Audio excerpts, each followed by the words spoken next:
ça voulait dire on est heureux. La bohème, ça voulait dire on est heureux.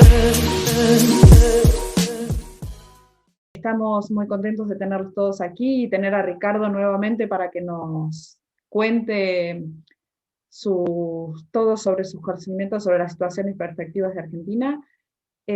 Antes de darle la palabra a Liliana, quiero comentarles que las preguntas las vamos a ir leyendo al final. Si quieren ir dejándolas en el chat, yo las voy a ir leyendo en el orden que aparezcan. También, si lo desean, al final la pueden hacer de viva voz la pregunta, ya que estamos en formato reunión y se permite esta posibilidad, ya podemos generar un buen intercambio y un diálogo. Y luego les vamos a enviar por mail un documento que Ricardo nos hizo llegar, que es un análisis del tratamiento mundial de la pandemia que hizo el panel independiente de especialistas contratados por la Organización Mundial de la Salud, Así que bueno, esto se los vamos a enviar por mail. No les saco más tiempo, les cedo la palabra a Liliana Hidalgo, como dije, directora general de la Cámara. Muchas gracias a todos y bienvenidos. Muchísimas gracias, Clary. Muchísimas gracias, Richard, por estar acá con nosotros. Muchas gracias a todos los presentes. Buenos días. Bueno, hoy es un nuevo webinar, como dijo Clary, de la Comisión de Ampliación y...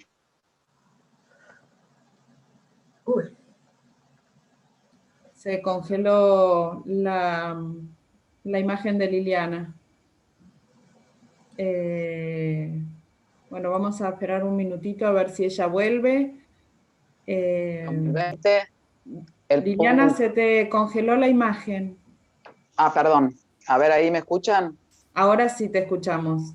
Bueno, discúlpenme. Entonces, les decía que el tema es Argentina, situación y perspectivas económicas 2021. Hay algunos tips que mandó Ricardo para abrir un poco la charla, qué pasó en el año 2020, el punto de partida, evolución reciente de los principales indicadores económicos, factores y condicionantes a considerar en el corto plazo y escenarios postelectorales. Así que bueno, Ricardo es economista, es director de finanzas corporativas de SMS Buenos Aires, que es firma miembro de SMS Latinoamérica, un querido socio de la Cámara para nosotros del estudio SMS, así que muchísimas gracias, Ricardo, por estar acá. Gracias a Guillermina, que nos ayudó también a organizar la charla, y también, Clary, gracias por todo lo que apoyás y ayudas en esta comisión. Así que finalmente agradezco a Pablo, que nos ayuda en los controles, como decimos, y le paso la palabra a Ricardo Progano. Muchísimas gracias. Bueno, buenos días a todos. Muchas gracias, Liliana, por tus palabras. Bueno, retomo un poco lo que decía Liliana para ubicarnos en los contenidos que hoy nos interesaba tratar. Bueno, vamos a hablar un poco de la situación económica actual aquí en Argentina y qué perspectivas tenemos de corto plazo, refiriéndonos un poco al punto de partida que fue el año pasado, ¿no es cierto?, el año 2020. Nos metemos en temas, si les parece.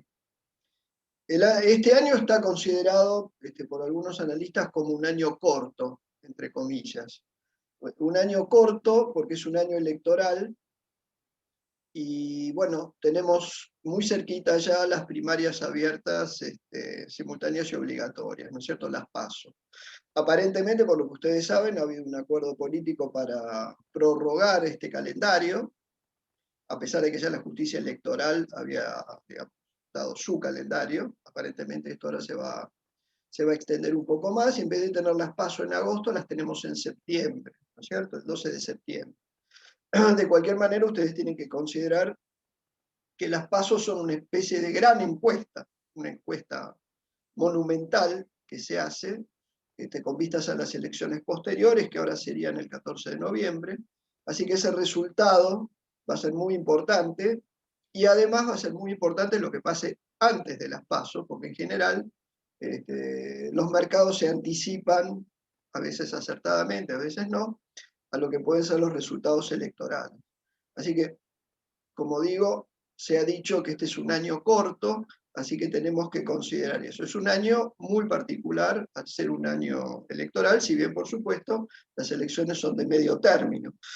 También considere que hay elecciones provinciales antes.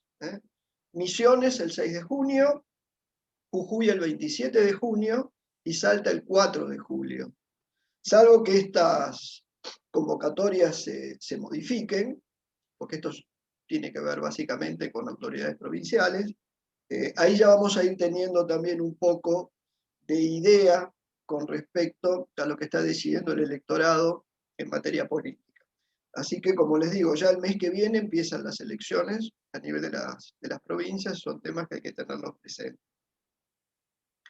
Este año es esencialmente un año electoral, así que todo está subordinado a la política este año, no hay ningún otro tema, y a su vez, como ustedes se dan cuenta, en buena medida la política está subordinada a la pandemia, al manejo y la evolución de la pandemia.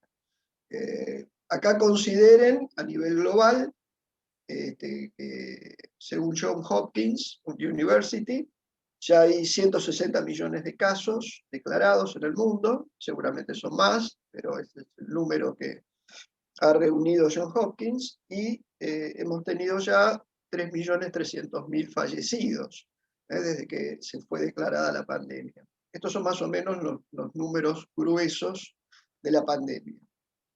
Y quiero ir al punto de partida, si les parece, a nivel global, para tener contexto. Acá es muy importante tener contexto, ¿no es cierto? Nosotros los argentinos a veces somos muy provincianos y perdemos de vista el contexto internacional, ¿no?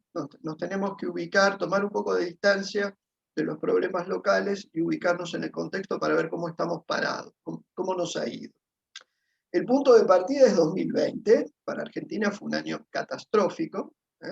Para que ustedes tengan una idea, a nivel de caída de producto, solamente se puede comparar en la historia contemporánea al año 2001. Para que se den una idea, en 2001-2002, porque en realidad esa crisis se dividió en esos 2 años, el Producto Bruto Argentino cayó 15,7%. 15,7%. En Argentina el año pasado, ya tenemos datos del INDEC, cayó 9,9% el producto, por supuesto siempre por muy distintas razones, las dos recesiones, pero en Argentina ya veníamos de una recesión de años 2018 y 2019. Así que si tomamos 2001-2002 y comparamos contra 2018, 2019, 2020, tenemos caídas de producto acumuladas muy similares, superiores al 15%. Eso es una cosa directamente devastadora desde el punto de vista económico. Aparte, consideren que estos son promedios, ¿no es cierto? Hay algunos sectores que han caído todavía mucho más. Así que estamos en una situación sumamente complicada desde ese punto de vista. Ahora les voy a dar unos datos para que veamos qué pasó a nivel internacional el año pasado. Pero desde el punto de vista de las consecuencias locales, lo que hemos tenido es una estanflación, como les estaba diciendo, es decir, un estancamiento económico ya prolongado, tercer año consecutivo, veremos qué pasa este año, puede haber un rebote, después lo vamos a tratar, con alta inflación. Hoy se da el dato de inflación del mes de abril, que va a ser alto, y estamos hablando de niveles de inflación superiores al 3, 3,5% mensual, es un indicador muy importante del nivel de desequilibrio macroeconómico que tiene en este momento el país. Hubo un aumento del déficit público, que fue básicamente financiado con emisiones en el 2020, veremos qué pasa este año. Hubo un canje de deuda, ustedes recuerdan, el año pasado, pero que no dio resultados esperados en el sentido de que no le permitió a Argentina volver al mercado internacional de capitales. Digamos. Los valores, digamos, los rendimientos de los nuevos bonos argentinos todavía son extremadamente altos. Eso no le ha permitido al país volver a endeudarse cuando verdaderamente lo necesitaba, motivo de la crisis de la pandemia, con lo cual las necesidades de fondo tuvieron que ser cubiertas básicamente con emisión. Todo esto ha determinado un gran incremento de la pobreza en Argentina, que ustedes han visto los últimos datos, muy alto, superior al 40% de la población, y con resultados sanitarios que podríamos decir han sido bastante mediocres. Después les voy a mostrar también algunos números. ¿Qué pasó a nivel global? Desde el punto de vista del crecimiento del año pasado. Como digo, Argentina en números redondos, el PBI cayó el 10%. El mundo cayó alrededor del 5%, en promedio. Quiere decir que nosotros caímos el doble de lo que cayó el mundo. Estados Unidos cayó el 3,6%, para que tengan alguna idea. Brasil cayó el 4,5%. Sudamérica, sin Venezuela, sin contar Venezuela, cayó el 6,1%. Hubo algunos países que lograron, por distintos motivos, crecer el año pasado. Muy pocos, pero sí.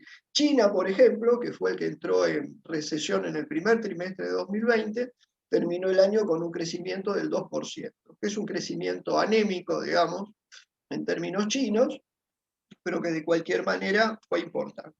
Y después, fíjense, algunos países que manejaron muy bien la pandemia.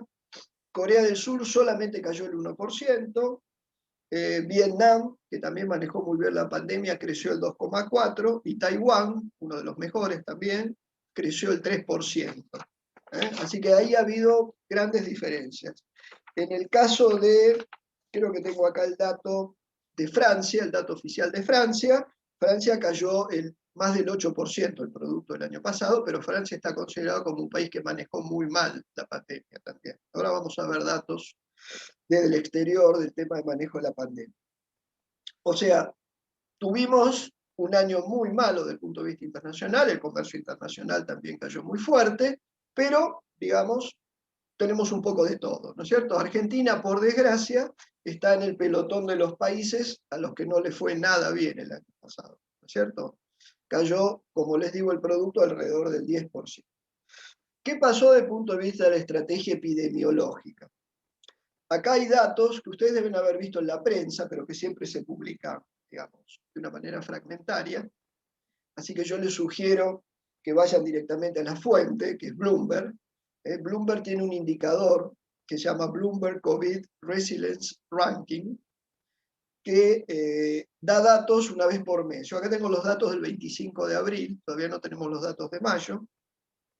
Este indicador cubre 53 países cuyo Producto Bruto supera los 200.000 millones de dólares año. ¿Sí? O sea, ellos tomaron esa decisión, tomaron grandes países. Y mide en qué lugares, en qué países, la pandemia se administró con mayor eficiencia, es decir, con las menores consecuencias sociales y económicas. Y esto involucra 11 indicadores que ellos toman. Yo les voy a mencionar algunos nomás, para que tengan idea. Toman durante los últimos 30 días la cantidad de casos cada 100.000 habitantes, toman las muertes como porcentaje de los casos positivos de los últimos 30 días, la tasa de positividad de los test. Ustedes saben que la tasa de positividad tiene que estar abajo del 10% para ser considerada idónea, la severidad de las medidas de cierre de las economías, el pronóstico de expansión del Producto Bruto durante este año 2021, y también la movilidad de la comunidad, y algunos otros indicadores. En total son 11, ustedes los pueden consultar por internet si acceden también a la metodología de cálculo. Y les quiero dar algunos datos de ranking, cómo están rankeados los países, cosa que nosotros a veces no tenemos idea. Yo hice acá una selección de países solamente para no aburrir. El máximo que se puede alcanzar es 100. O sea, 100 sería el máximo de efectividad en el manejo de la pandemia. El país número 1 es Singapur, que es ustedes saben, un país pequeño, es una especie de ciudad-país, que tiene un ranking a esa fecha, ¿no es cierto?, 25 de abril, de 79,7 sobre 100. Ese es el número 1. Número 2 está Nueva Zelanda, que tiene 79,6, muy cerquita. Número 4 está Israel, 74,9. Estados Unidos está número 17 en el ranking. Tiene un índice de 65,3. Fíjense ustedes. Chile es el mejor rankeado dentro de estos 53 países, dentro de Sudamérica, tiene 50,6. Francia, que como les digo le fue muy mal, está rankeado número 42, con un índice de 48,6. Y Argentina está número 51 dentro de los 53 países, con un índice de 41,4. Así que, si tomamos la foto del mes de abril y nos guiamos por Bloomberg, en este análisis, que es un análisis que podríamos decir a la distancia, equilibrado, digamos, independiente, no fue muy mal. Y la realidad es que no fue muy mal. Tuvimos una caída del Producto Bruto histórica con datos sanitarios muy malos. Tenemos muchos infectados. Calculen que la cantidad de infectados, según la Organización Mundial de la Salud, hay que multiplicarla entre 6 y 8 para tener la cantidad correcta de infectados. Y bueno, la cantidad de fallecidos creo que nunca la vamos a saber con certeza, pero hoy estamos prácticamente en 70.000 fallecidos, ¿no es cierto?, los informados. Así que la realidad básicamente es esa, así no fue el año 2020, nos fue muy mal, digamos, ¿cierto? Yo le pasé a la gente de la Cámara para que después se los hagan llegar un informe que salió en estos días de lo que se llama el Panel Independiente de Especialistas, que son un grupo de científicos que fue contratado por la Organización Mundial de la Salud para analizar lo que ha sido la administración global de la pandemia. Yo le pasé una síntesis, un documento síntesis a la gente de la Cámara para que se los haga llegar, si ustedes no lo han leído. Por internet también pueden acceder a la versión completa, y ahí van a ver que el informe es terriblemente crítico de lo que se ha hecho a nivel mundial. Ellos dicen, para ser sintético, que la crisis era previsible y evitable. Previsible y evitable. Entonces estamos pagando verdaderamente a nivel mundial consecuencias muy grandes de todo esto por un montón de situaciones que no supimos atender, demoras en reaccionar, etcétera, etcétera. Pero bueno, ahora estamos metidos de alguna manera en este baile, digamos, y por supuesto hay que seguir adelante.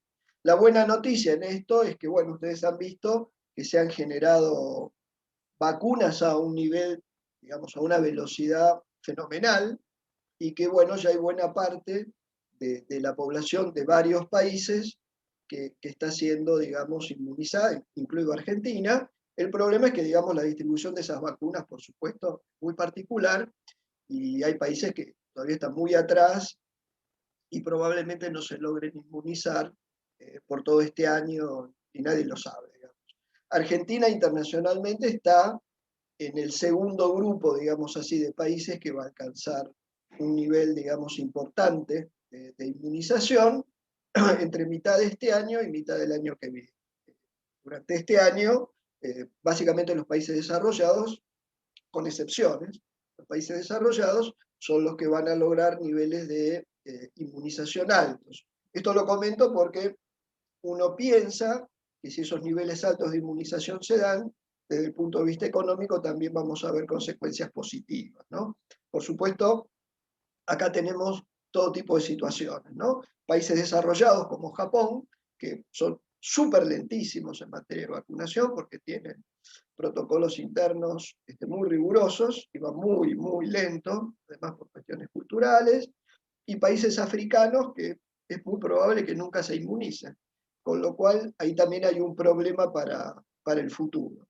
Pero digamos que poco a poco estamos viendo que lentamente se va saliendo de esto, y para este año, ustedes han visto ya algunos números, a nivel mundial se espera que haya un rebote importante de las economías. Estamos pasando en Estados Unidos, hemos visto los números, y eso es probable que se extienda también a otras regiones, si bien va a ser bastante desigual. Esto con lo que tiene que ver el contexto y cómo se ubica Argentina en el contexto. Es decir, Argentina en el contexto está mal, digamos. Eso lo sabemos perfectamente. ¿Cómo estamos hoy desde el punto de vista estrictamente económico? Bueno, tenemos un par de buenas noticias, podríamos decir.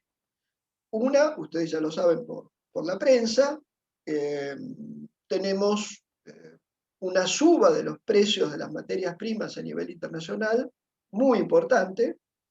Eso tiene que ver con la debilidad del dólar y con algunas situaciones particulares. En el caso de la soja, que es un tema que a nosotros siempre nos tiene ocupados, la soja alcanzó ya los $600 la tonelada, y eso son muy buenas noticias para Argentina, tanto para los productores, para el agro, a pesar de las retenciones y todo eso. Es también un muy buen dato para la balanza de comercio exterior del país, para contar con más divisas, y muy buen también dato para el gobierno, porque el gobierno es socio de los chacareros y se queda con buena parte de ese aumento de precio. Eso le acerca recursos fiscales que yo creo que no estaban considerados en absoluto cuando se elaboró el presupuesto el año pasado. Así que hay ahí, digamos, una buena noticia porque vamos a contar con más divisas, más margen de maniobra. Ustedes deben haber visto, no se escuchan tanto hoy por hoy las quejas de los importadores. El Banco Central en el último mes, las reservas aumentaron alrededor de $1.000 millones. Bueno, es una buena noticia, la debemos considerar así. Y la segunda buena noticia, un poquito más lejana, es que ustedes saben que hay una iniciativa mundial, todavía no se ha concretado, pero se están dando pasos en esa dirección, para que haya una capitalización del Fondo Monetario. Esto quiere decir que los países desarrollados van a aumentar sus cuotas, poniendo una cantidad importante de dinero. Se habla de 650.000 millones de derechos especiales de giro, que es la moneda del fondo, y esos fondos se van a ser cedidos a los países menos desarrollados. Dentro de ese reparto, que todavía no se ha producido, por supuesto, esto es todo, digamos, una iniciativa que tiene que cristalizar, Argentina podría estar recibiendo $4.000 millones equivalentes, o 4.000 millones de DEC, digamos así, equivalentes, que después, por supuesto, con ciertas mecánicas pueden ser convertidos en dólares o en euros, que esto probablemente ocurra hacia fines de este año, quizás el año que viene, a principios del año que viene, pero digamos que es una iniciativa que Argentina es como si se hubiera sacado la lotería. No hizo nada y le va a llegar este dinero. ¿Cómo lo administra? Bueno, todavía no lo sabemos porque no lo tenemos. Pero por supuesto le da mayor aire a las reservas del país. Así que estas son lo que yo diría que son las buenas noticias que hoy tiene Argentina, digamos, ¿no? Después tenemos una serie de cuestiones abiertas, que ahora las vamos a mirar, pero yo creo que estos dos puntos son importantes para el país, digamos. O sea, es mejor que eso nos ocurra, claramente, que no nos ocurra. Así que, digamos, esto lo tenemos en el activo. Las noticias que no son muy buenas son las complicaciones que hemos tenido por la pandemia. Había habido un avance con respecto a lo que se llama el desconfinamiento, digamos, o la atenuación de las medidas que se habían tomado, las medidas de mitigación de la pandemia, pero como hemos visto a partir del mes de abril, hemos desandado ese camino, incluso eso se ha judicializado y probablemente se siga judicializando. Son un montón de problemas que es muy probable que afecten el nivel de actividad económica, tal como había sido previsto antes de todo eso. Ustedes recuerdan que estábamos hablando de que este año, por un efecto rebote, cosas estadísticas y qué sé yo, el producto podía estar aumentando 6%, 6,5%, 7%, decían algunos optimistas. Hoy todo eso yo diría que está con un gran signo de pregunta, porque no sabemos exactamente qué va a ocurrir con todo eso. Por supuesto, también tenemos que reconocer que lo que está pasando este año en materia de reducción de nivel de actividad, impuestos, ¿no es cierto?, impuestos por las medidas, no es tan severo como lo que había ocurrido el año pasado, y por supuesto fue un imprevisto, todas las empresas se tuvieron que adaptar rápidamente, etcétera, etcétera. O sea que no va a tener necesariamente el mismo impacto, pero obviamente no es una buena noticia y puede también estar complicando el panorama desde el punto de vista del nivel de actividad, a lo que le debemos sumar, por supuesto, la incertidumbre desde el punto de vista electoral, ¿no es cierto? Ha regresado el déficit fiscal, el gobierno estaba haciendo un ajuste silenciosamente, interesante yo diría, y de a poco está volviendo la emisión monetaria porque, bueno, insisto, entre la vuelta de las medidas de confinamiento y el hecho de que tenés un año electoral donde el gasto público se impone, digamos, o por lo menos hay mucho tironeo. Es muy difícil para el gobierno, que terminó el año pasado con un nivel de déficit muy importante, poder mantenerlo en línea. En este momento ahí hay una puja. ¿Qué ocurrirá? No podemos decir. Lo que sí sabemos es que Argentina nunca fue un país que se ha caracterizado por la disciplina fiscal. Y en un año electoral, pensar que vamos a ser disciplinados en esa materia, yo diría que es bastante improbable. Así que tenemos que ver qué va pasando en estos próximos meses a medida que se vaya acercando más la fecha de las elecciones. Pero acá tenemos de alguna manera una luz amarilla. Seguimos con alta inflación, como ustedes saben, hoy se va a dar el IPC de abril, pero todo el mundo está hablando de entre 3,5 y 4, venimos de unos meses así. Es una inflación fenomenal, muy asociada por un lado a lo que fue la emisión monetaria del año pasado, que fue muy importante, y hago acá una digresión, un entre paréntesis. Esta inflación se da con muchos precios controlados artificialmente. Piensen nada más, combustibles, las tarifas de los servicios públicos, todo lo que se llama precios regulados. Pues si ustedes ven con tiempo los informes mensuales del INDEC sobre IPC, van a ver que el índice después se abre en distintas secciones. Hay uno que se llama precios regulados. Y precios regulados está muy debajo del promedio que da el índice. Lo que quiero decir es que me lo tira para abajo, me tira para abajo el índice. Si esos precios estarían libres, piensen en el atraso de las tarifas públicas, por ejemplo, bueno, no sé qué pasaría. Hoy lo que tenemos en Argentina básicamente es inflación reprimida. Inflación reprimida. Eso en algún momento, no sabemos cómo, se va a descomprimir y vamos a ver qué sucede. Pero vuelvo a lo que decía hace un minuto, dentro de esta situación reprimida, como decía, tenemos tasas de inflación mensuales muy altas. Y eso es un problema muy serio, y es un problema también muy serio para el gobierno, porque eso no, digamos, no le añade, digamos, nada positivo a sus chances electorales. Ese es un tema que al gobierno también le preocupa mucho.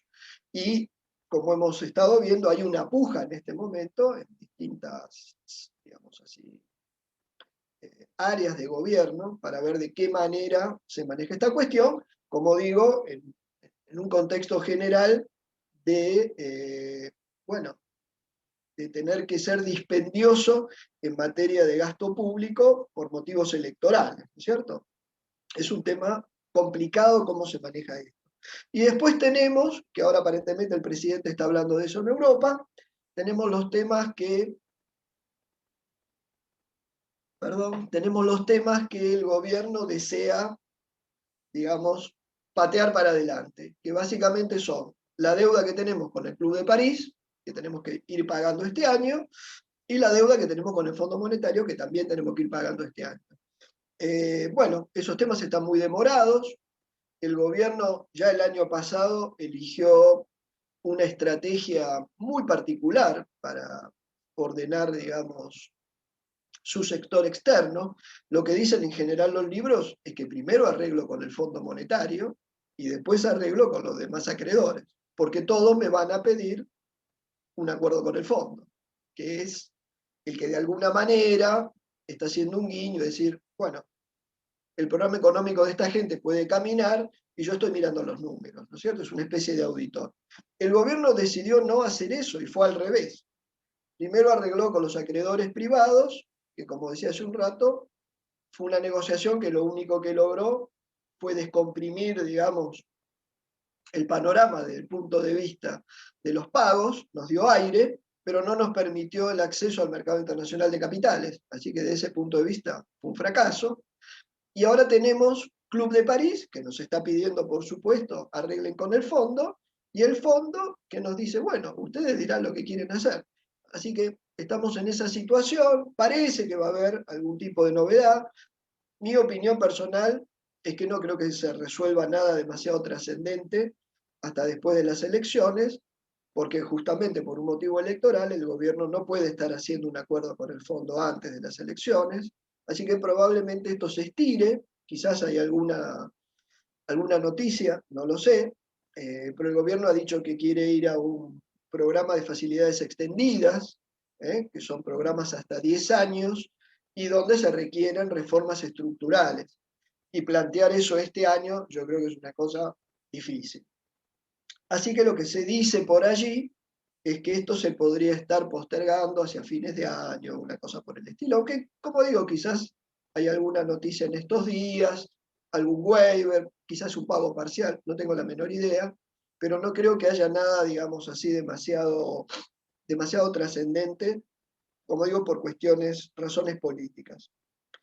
Y, digamos, estábamos tratando de ver este rebote de la economía aquí en Argentina, pero hasta ahora la verdad no se lo ve.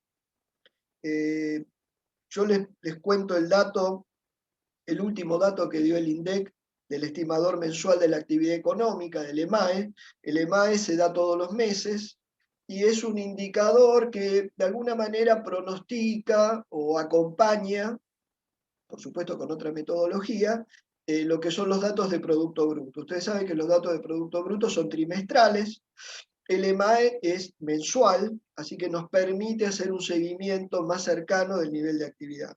Bueno, el primer bimestre de este año, comparado con el primer bimestre del año pasado, que es un bimestre prepandemia, ojo con esto porque las comparaciones con el año pasado no se pueden hacer, porque ahí hubo confinamiento y cierre de muchas actividades, pero el primer bimestre todavía estábamos en prepandemia. Acá Argentina empezó a tomar medidas fuertes recién en marzo. Bueno, el EMAE nos está diciendo que el bimestre, comparado con el primer bimestre del año 2020, fue menos 2,4, cayó el nivel de actividad. O sea que en ningún momento, digamos, hemos tenido una recuperación. Puede haber recuperaciones sectoriales, pero a nivel general esto no se ha recuperado nunca.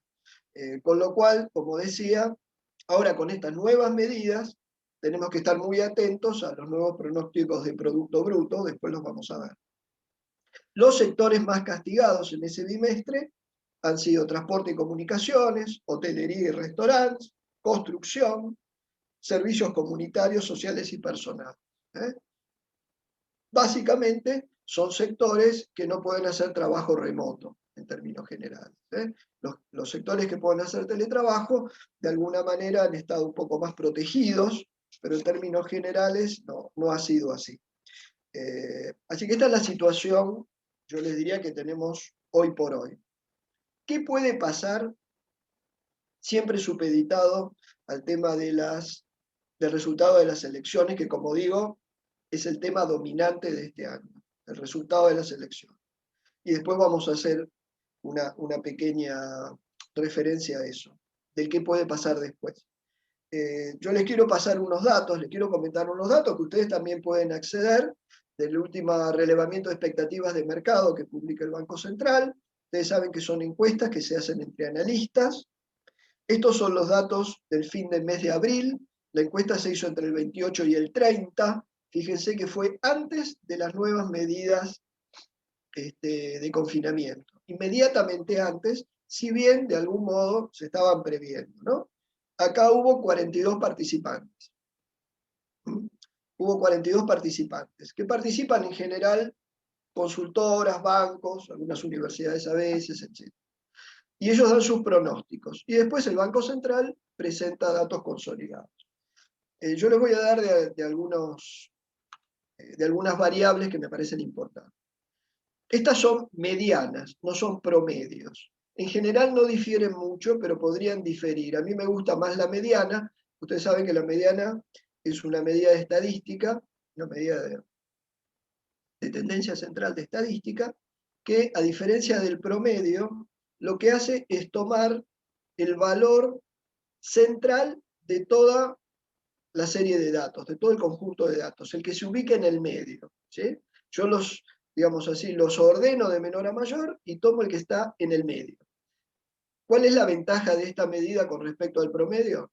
El promedio le da mucho peso a veces a los extremos, y cuando la serie de tiempo tiene muchas diferencias, estos valores extremos me contaminan el resultado. La mediana es una cosa un poquito diferente, yo prefiero la mediana. Igual, como les digo, en estos casos, he verificado que la diferencia no es importante. Quiere decir que, digamos, la serie de tiempo está relativamente apretada, lo cual es bueno porque los analistas están pensando más o menos parecido. Fíjense, índice de precio. Para este año, el último pronóstico es 47,3 para todo el año. Piensen que el presupuesto nacional está considerando el 29%, estamos lejísimos. Para el 2022 está pronosticando 39,6, es decir, un descenso de 8 o 9 puntos, pero muy gradual. Hasta ahora la cosa la están viendo de esa manera. Tipo de cambio nominal, también importante. Para diciembre de este año, acá estamos hablando de tipo de cambio oficial, ¿no? Están pronosticando 112,6 pesos para diciembre de este año. Y para diciembre de 2022, 159. La variación ahí entre esos extremos es 41%. Así básicamente la inflación que están pronosticando. Fíjense que acá no se está pensando en un salto inflacionario importante, lo cual es un tema que podríamos discutir largamente. Pero acá no se está viendo. Crecimiento del PBI, que era el tema que estábamos charlando hace unos minutos. Para este año siguen hablando de 6,4 en promedio. Pero yo a esto le pondría un signo de pregunta, me gustaría ver qué dice la encuesta que se haga ahora a fines de mayo, ya con medidas de confinamiento, nuevas medidas de confinamiento impuestas. Para el 2022, 2,5%, 2023, 2,5%. Es decir, que fíjense ustedes que si tomamos estos 3 años, estos pronósticos de 3 años, estaríamos necesitando 3 años para recuperar lo que perdimos los últimos 3. Mientras tanto, el ingreso per cápita sigue cayendo, porque como ustedes saben, la población aumenta al 1 y pico % anual. Quiere decir que a Argentina le falta mucho para recuperar los valores del 2017, que fue el último año de crecimiento de producto, pero todavía le va a faltar mucho después de 2023, si estos pronósticos se confirman, para que aumente su ingreso per cápita. Es decir, que estamos mucho más pobres y tenemos mucho por delante para recuperar eso, a menos que pase algo y que nuestra tasa de crecimiento del producto se acelere. Entonces, para ir cerrando, no aburrirlos tanto y dejar espacio a las preguntas, ¿qué puede pasar después de las elecciones? Bueno, en realidad nadie lo sabe, pero yo voy a tomar una idea que dio Eduardo Levi Yeyati que me ha hecho pensar mucho. Él lo que dijo es que es bastante improbable que pase algo diferente de lo que viene pasando. ¿Por qué? Él dice lo siguiente. Él dice, si el gobierno gana, si le va bien, no sé qué es ganar, pero digamos que le va bien y puede festejar, el gobierno va a estar fuerte y es muy difícil que cambie su política económica, porque va a considerar que esa política económica lo llevó al triunfo. Entonces, no la va a cambiar. Es como el tenis, ¿no es cierto? Cuando uno está ganando, no cambia el juego. Por supuesto que es así. Entonces, él dice, si ganan, las cosas siguen igual. Y si pierde, tendríamos que ver qué es perder, y si pierde, entre comillas, tampoco va a cambiar, porque va a quedar muy débil y no va a tener la potencia, no va a tener la fuerza para introducir cambios en política económica. Así que esto es lo que él piensa y a mí me ha dado mucho que pensar. Podría ser que ocurra esto. En realidad nadie sabe qué va a pasar después de las elecciones, porque el gobierno no tiene plan. El gobierno ya dijo que no cree en los planes, no tiene plan. Y hoy lo que sí tenemos certeza es que quiere tratar de llegar a las elecciones de la mejor manera posible. ¿Eso qué quiere decir? Básicamente con gente vacunada y una tasa de inflación en descenso. Y eso tiene un costo, bueno, y está dispuesto a asumir ese costo. Eso es hasta las elecciones. ¿Qué va a pasar después? No lo sabemos. Le pregunté también en algún momento a un colega si pensaba que podía pasar algo a lo que pasó en 2014 cuando Kicillof era ministro, que devaluó, hizo una macro devaluación en el verano para tener espacio para poder llegar a las elecciones del año 2015, cosa que finalmente logró a un costo enorme, muy alto, pero lo logró. Bueno, nadie lo sabe. Si va a haber una corrección de tipo de cambio, hoy como ustedes ustedes saben, se está atrasando poco a poco, los últimos meses, o qué va a pasar con las tarifas, o qué va a pasar con los precios regulados, ¿entiendes? Nadie lo sabe. Pero son todas, digamos así, hoy conjeturas. Lo que sí hay que tener en mente es que en general, como dije hace un rato, el mercado se suele adelantar, y es muy probable que mucha gente se ponga a pensar antes de las PASO, y a pensar en sus posiciones y de qué manera las reordena, etcétera, etcétera. Es decir, que pueden ocurrir cosas antes de las PASO. Y después veremos qué resulta en las PASO, que como digo son una encuesta monumental, que nos va a dar ya digamos, una buena idea de qué puede ocurrir en las elecciones de noviembre si efectivamente las elecciones se prorrogan hasta noviembre. Así que esto es lo que les puedo decir. Por desgracia no les puedo dar mayor certidumbre con respecto al rumbo de la política económica argentina. Como digo, está todo supeditado hoy al terreno electoral. Y todo lo demás está absolutamente subordinado, ¿no es cierto? El tema del manejo de la pandemia, por supuesto, es un factor que incide en lo electoral y por eso es también muy importante y hay que seguirlo de cerca. Para cerrar, después le paso a Clarisa y las preguntas. Me permito sugerirles la lectura de este libro de Jacques Attali, La economía de la vida.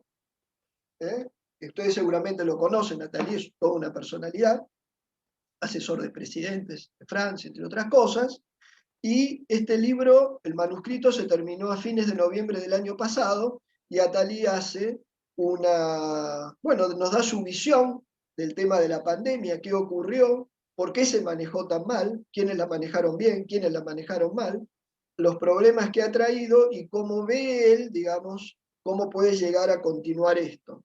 Por supuesto, acá se menciona el tema de la vacunación, pero solamente se menciona con un tema temporal los avances que se estaban haciendo en materia de las distintas vacunas a nivel internacional, para su aprobación, etcétera.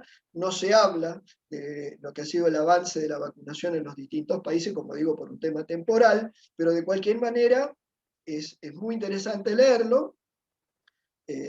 Uno puede sacar conclusiones, y lo que es muy importante que él dice es: no fue mal porque no estábamos preparados, hay que prepararse para la próxima, porque la próxima también nos va a llegar, que es lo mismo que está diciendo el panel de independiente de especialistas que contrató la Organización Mundial de la Salud. Es decir, tenemos que hacer bien las cosas que hicimos mal para no sufrir las consecuencias que el mundo está sufriendo actualmente, y bueno, y nosotros también en lo que nos toca desde el punto de vista nacional.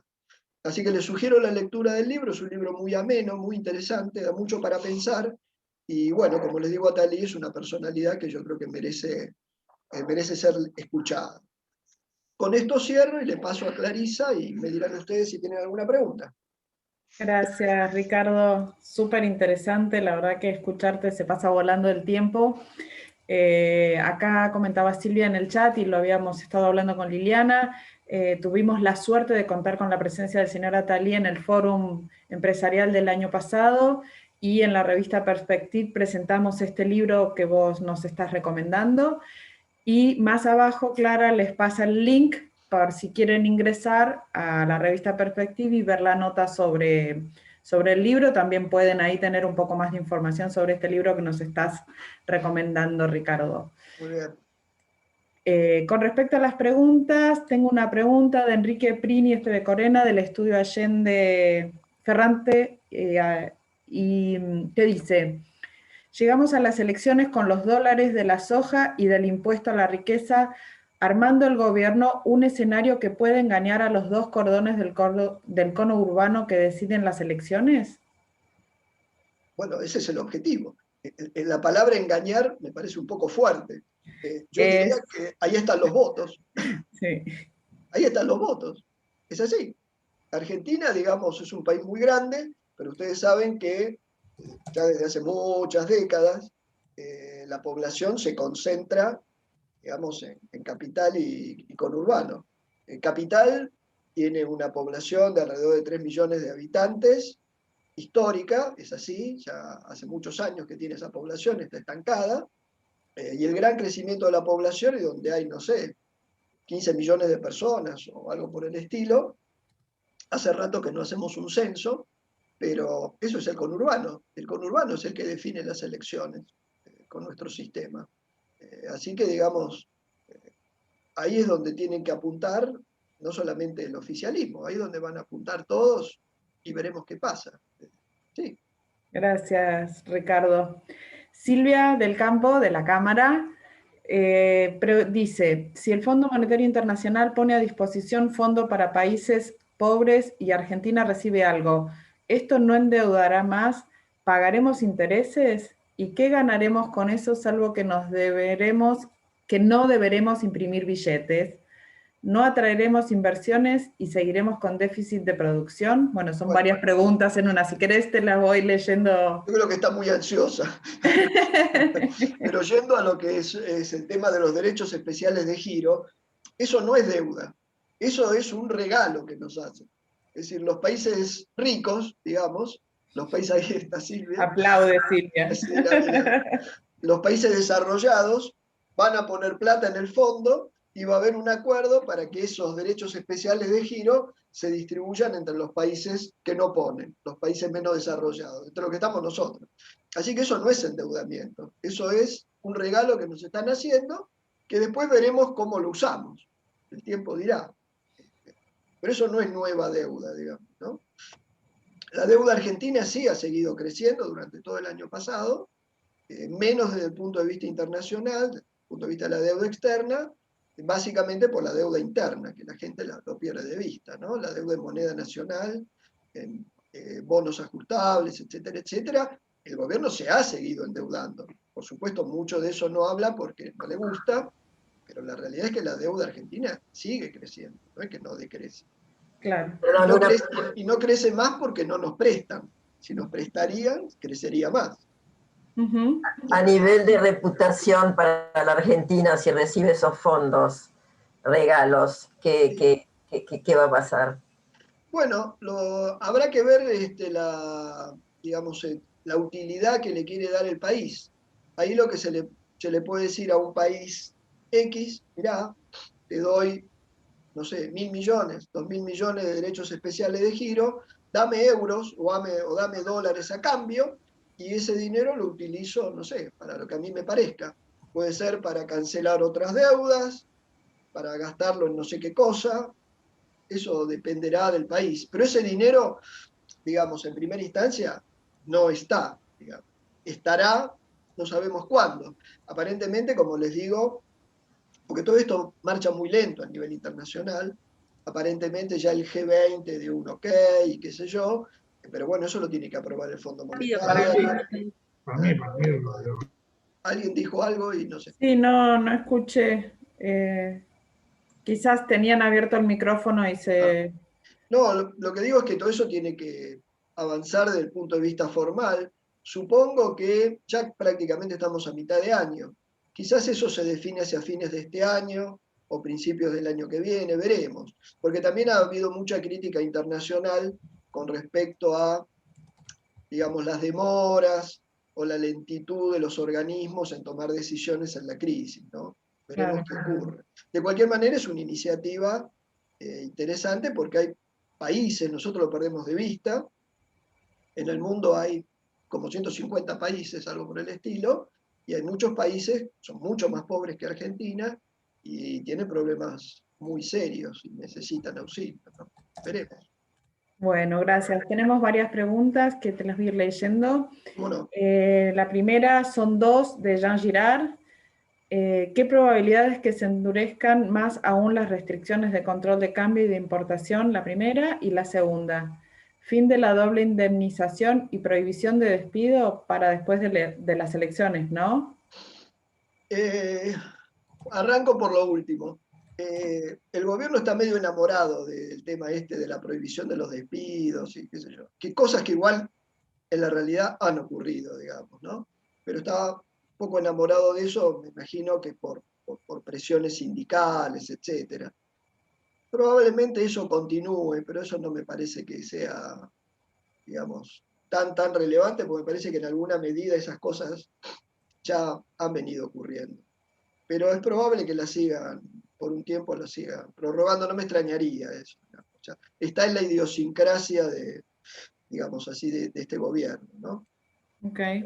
Y con respecto a si va a haber más limitaciones, para el punto de vista de las importaciones, en el actual contexto no creo, porque como digo, el gobierno está recibiendo, gracias al agro, el precio de la soja y lo que sé cuánto, está recibiendo más divisas, incluso aumentaron las reservas, vienen aumentando en el último mes y medio. Yo no creo que ponga más limitaciones. Yo no escucho tantas quejas como escuchaba hace 5 o 6 meses atrás. Así que me da la impresión de que el tema está un poco más relajado y dudo que el gobierno en ese sentido ponga más limitación. Tendrían que pasar otras cosas. Muy bien. Gracias, Ricardo. Te leo ahora la pregunta de Jorge Guberman. Dice, ¿ves un riesgo de confiscación de depósitos dolarizados tipo Plan Bonex en el contexto del crecimiento exponencial del LELIX, y pases? Digamos, vuelvo a lo que decía al principio. Todo eso son cosas que quizás en Argentina, digamos, ya pasó de todo. Empecemos por eso. Ya pasó de todo en nuestro pasado reciente. Así que nada nos puede extrañar, digamos. Yo no creo que esas cosas sucedan. Los depósitos en dólares en su momento ya bajaron, creo que bajaron lo suficiente. No creo que eso suceda. Creo que eso, digamos, intervenir en esas cosas al gobierno le haría más daño que beneficio. Y en este contexto de político, electoral, no creo que les convenga.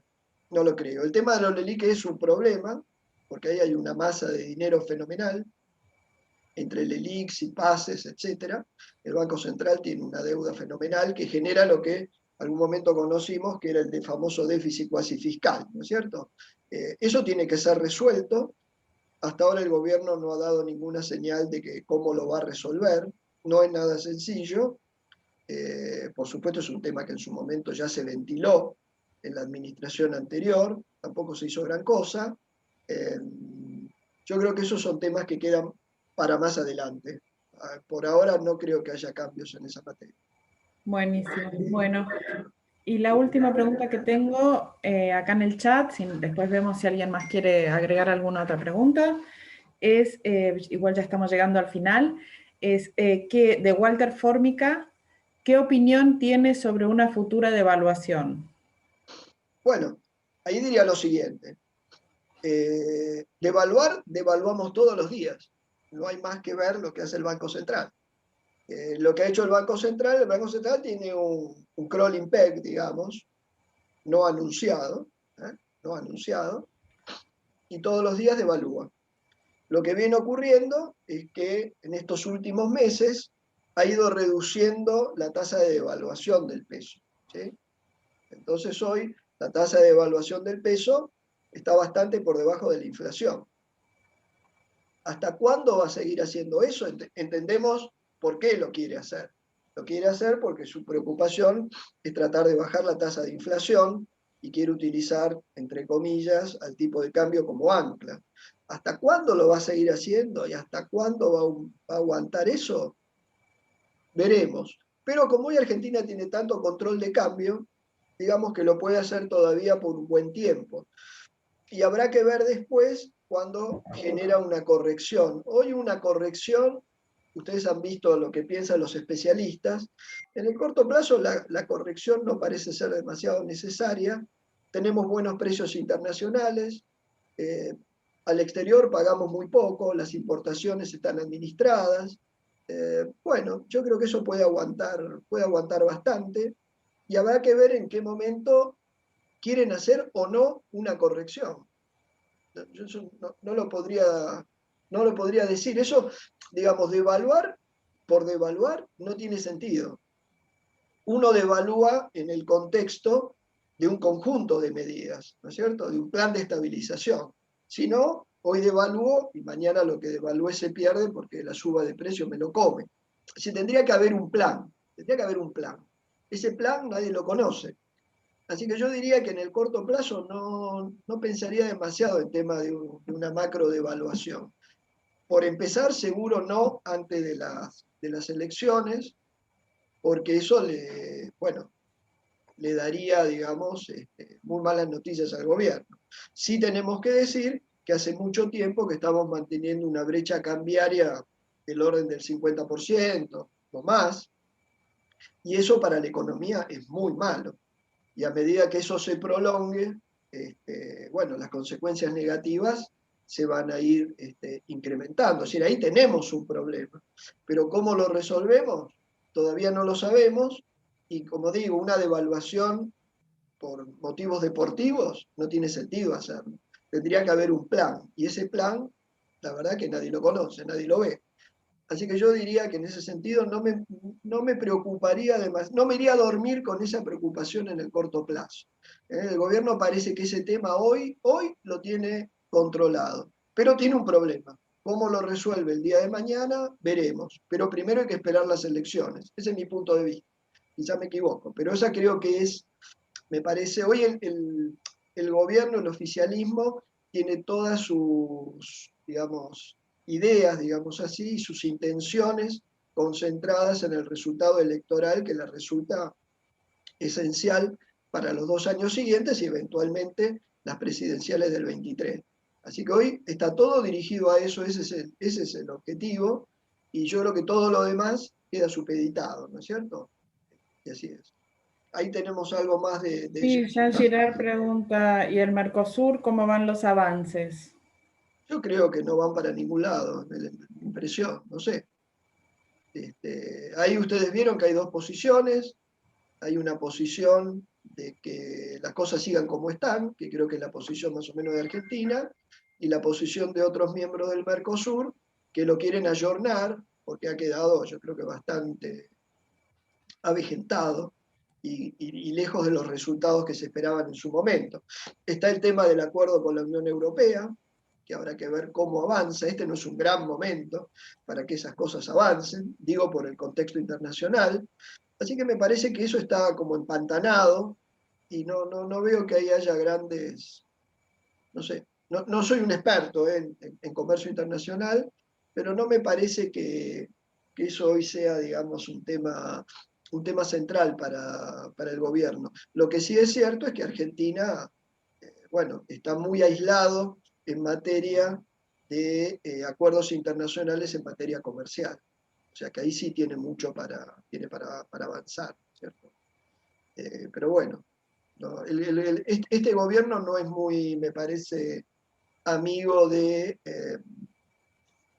grandes acuerdos a nivel internacional de comercio, por lo menos hasta ahora no lo ha demostrado, digamos. La administración anterior había hecho una serie de movimientos y de avances, pero este gobierno hasta ahora por lo menos no ha demostrado estar muy involucrado en eso.